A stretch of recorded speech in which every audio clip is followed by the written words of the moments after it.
Login failed on SoFi Invest App Fix. You're trying to open the SoFi Invest app to check your stocks or crypto portfolio, but instead, you get that frustrating message: login failed. Don't panic, this happens to many users, and the solution is usually quick and simple. First, check your internet connection.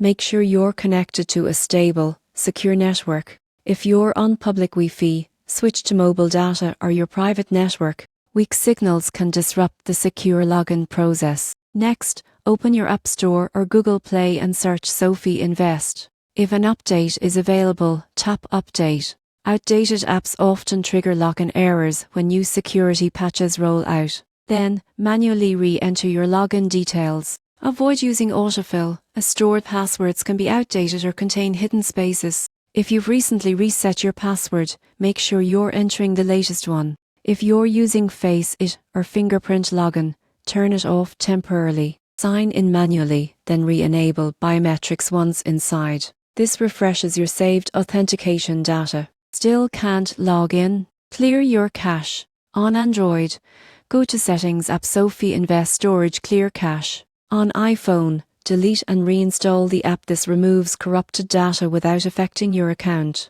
Make sure your phone's time and date are set to automatic. SoFi servers use precise time synchronization for security validation, and mismatched clocks can block login attempts. If everything seems correct and you still can't log in, it might not be you. SoFi occasionally performs maintenance or experiences brief server outages, especially during peak hours. Try again in a few minutes. So next time you see login failed on the SoFi Invest app, don't stress. Check your connection, update the app, and clear your cache. In just a few minutes, you'll be back tracking your portfolio and investing with confidence.